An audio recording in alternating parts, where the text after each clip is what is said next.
Well, hello, everybody. Happy Monday. We are kicking off the week, and we are in the middle of our Asian American and Pacific Islander Heritage Month Spotlight with none other than the esteemed Mr. Gil Asakawa. Welcome, Gil. Hi, thanks, Priscilla. This is fun. Well, I'm going to start off by sharing your mini bio. And we call it a mini bio, but it's really pretty amazing. So I'm going to read everything here. It's because I'm old and I've been around a long time.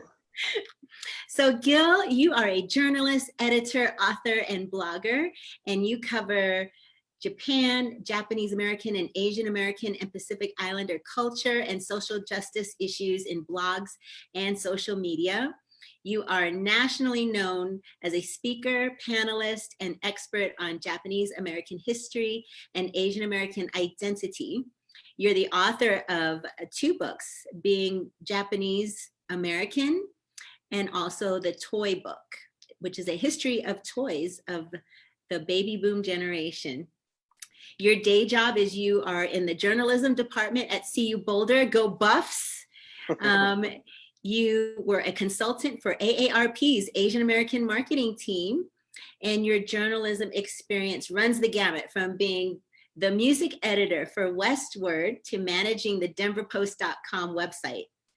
Your Asian American experience includes a blog at www.nikkeview.com, and you post on social media, and you have received the Voice Award from the Asian American Journalist, and also last year you were one of our Asian American heroes. Congratulations. Thank you.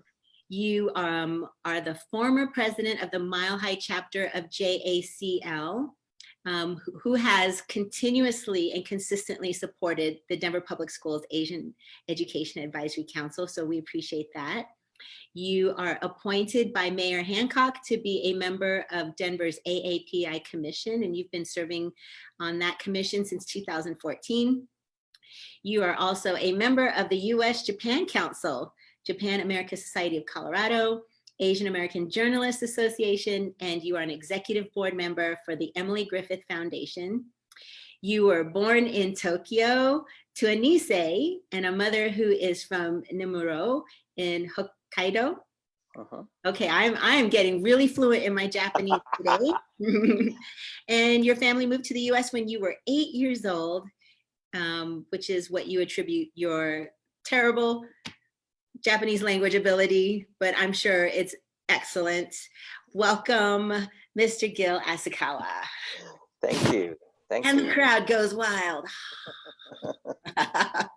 Okay, where do I begin? I would love to hear your story. Your dad was born in Hawaii before Hawaii became a state.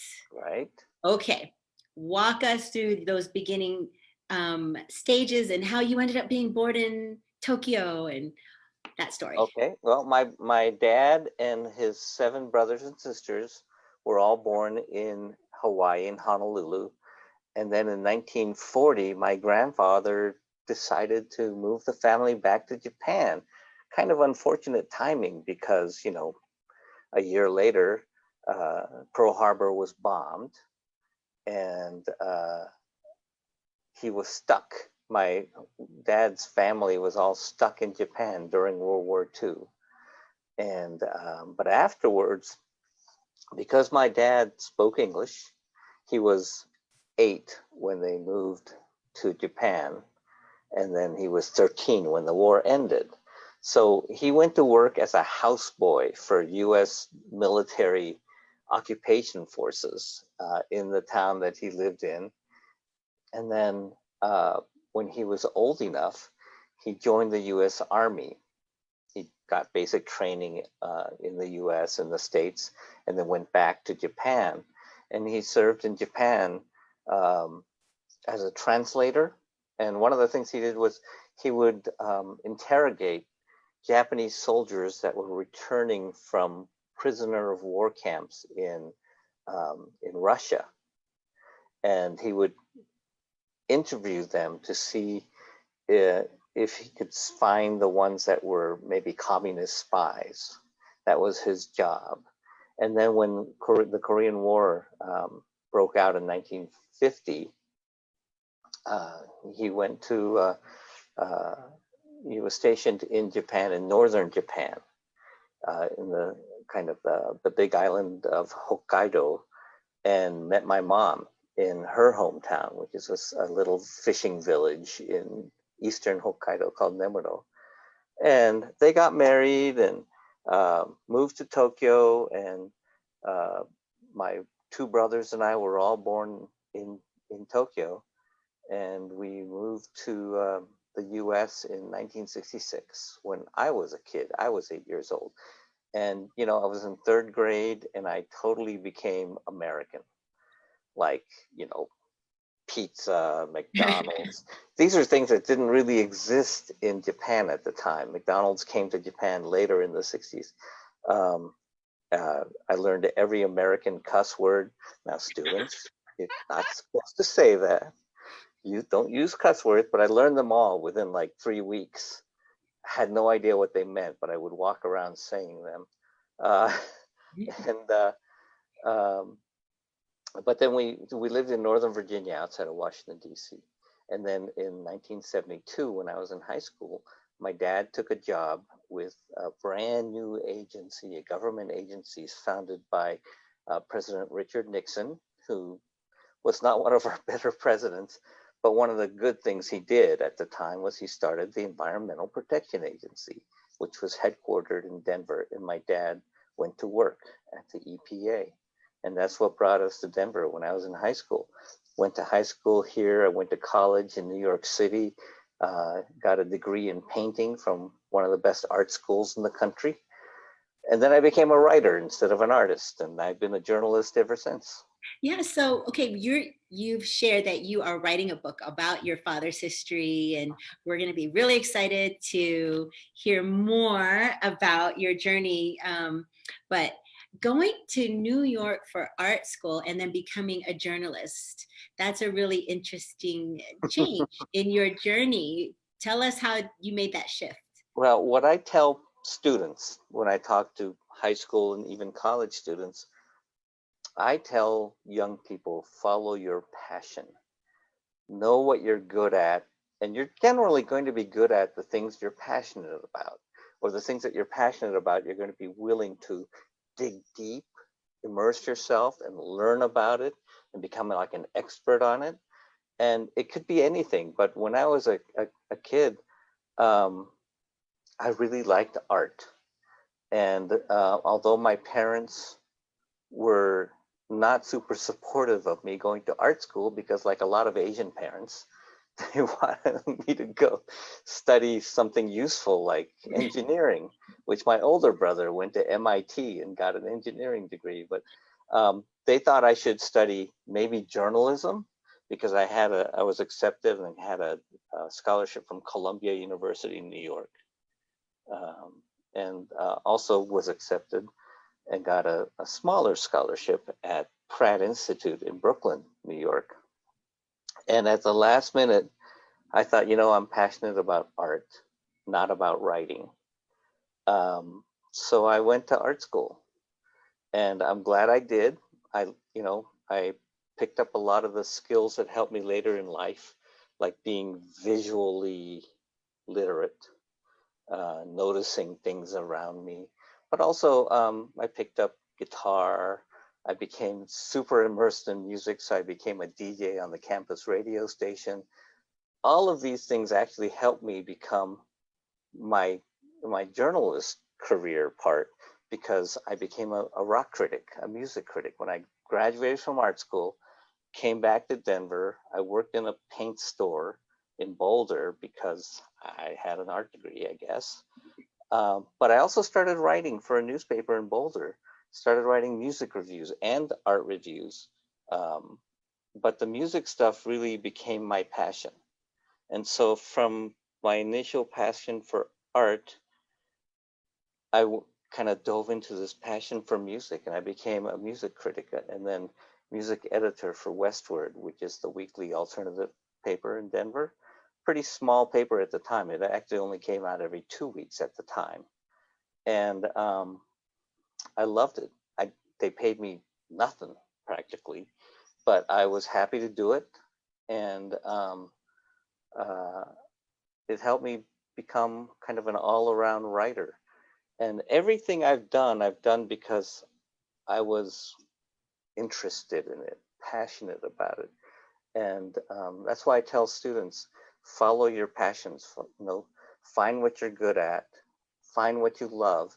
And if you pursue it enough, you'll be able to, things will come your way. The jobs that I've had, like in the 1990s, I fell in love with this new thing called the internet. It was brand new, believe it or not. And and I was on internet services like AOL and CompuServe very early on.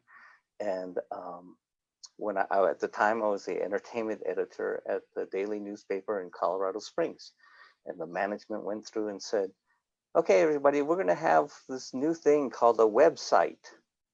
1992, new thing called a website. Actually, it was 1994. And they said, anybody who wants can have an internet account for free. And I was one of like 2 people in the newsroom that raised their hand and said, I want. And that's where my passion went next, was online, digital stuff. And since 1996, all my jobs have been online jobs. That's amazing. And as a musician myself, as a music educator, I love that you were a music critic, because we need people who have a critical ear and will continue to promote the arts in our community. Oh, yes. So it makes me wonder about your signature look. You look like a very French artiste. Have you been asked that? Is that your signature hat is like a little bit of the artiste in you? I don't know if it's the artiste in me, but even when I was in school, in art school, I started wearing a lot of hats. At one point, I had a cowboy hat when I was like a senior in college that like stuck out to here and made me look like because I'm short, it made me look like a mushroom. It was kind of ridiculous. I don't recommend it for short Asians. But I have like, I don't know, 30 different baseball caps. I have a lot of, summertime straw hats, and a couple of nice fedora hats. And I have a whole bunch of different kinds of berets. And I just have always liked hats. And I feel like more men need to wear hats. I think they're cool. Yeah, it's very dapper. Oops, forgot to turn off my phone. Okay, so you are giving back in so many different ways in the community, but you are inspiring the next generation of journalists at CU Boulder. Talk to me about the things that you teach that are important for that next generation of young journalists. Well, the main thing about journalism, it's a tough industry, especially now, because as a business, it's been contracting for like a couple of decades. And then now with the coronavirus, even newsrooms that have shrunk a lot in the last few years are letting more people go, which is really unfortunate. But there are journalism gigs available if you're young and hungry, and especially if you are savvy in technology, if you live on social media, if you know how to tell a story with video and multimedia and audio and how to edit stuff together. If you're kind of a backpack journalist, there are gigs out there. And the number one thing that I tell young journalists that they need is curiosity, right? To be able to sniff out stories, like when you meet people, when you're out and about, whether it's a store clerk or a older person you're helping carry groceries or whatever, talk to them, be curious, get to know something about them. Just asking a question opens up relationships and bridges, and just that element of curiosity, I think, is so important, because then you want to know how things work. why are things this way or that way? How can we make things better? And I think those are all really important questions that you need to ask, and you won't think of them unless you're curious about the world around you, about the people around you, and about yourself. Be curious. I think this is really important because this is our new norm, right? Before this, we Yeah. weren't on social media. I didn't know how to do a Zoom call, and but you're right. Like now, that skill of being able to communicate through this little lens and be interesting and ask questions, that's something really, really new for this. Maybe because I'm old too. I don't know. Maybe it's You're easier a for the baby younger compared to me. generation, you know. No, I'm old. You're a baby. So, last thing I want to ask you about on a serious topic is your love for social justice and the issues that are surrounding the Asian American community. Um, what draws you to that topic, and what are some of the things you've learned as you've been talking and experiencing some of these social justice issues in the Asian community? Well, it's tough to talk about this experience without merging it at least a little with politics. But racial justice, social justice goes hand in hand with racism, stereotypes. People of color in this country have had to deal with that, right, for centuries. Asians, same thing. The first Asians in the United States were actually Filipinos in the late 1700s. But then the big wave came with Chinese who came during the gold rush to San Francisco in mid 1840s. The 49ers football team. That's when 1849 was when gold was discovered, and so Chinese came from China in search of riches, and every wave of Asians that have come since has faced racism, stereotypes. The Chinese Exclusion Act was signed in the 1880s. It's the first and only law in the United States that prevented a specific group of people from even coming to the US by name. Chinese only, no Chinese allowed. And after that, the Japanese were allowed to come. But, a few decades later, what happened? World War II started, and Japanese and Japanese Americans, US born citizens, were locked up in concentration camps during World War II.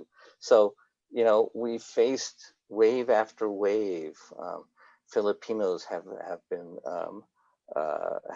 faced racism, South Asians, since the Vietnam, and Koreans, since the Vietnam War, every wave of refugees from Southeast Asia, Vietnam, Cambodia, Laos, and more recently, people from Burma or Myanmar, and South Asian continent have faced racism. And unfortunately, what's happening with the coronavirus has exacerbated that, because it started in China, or that, the first cases were reported in China. And because leaders in our country are calling it the Chinese virus,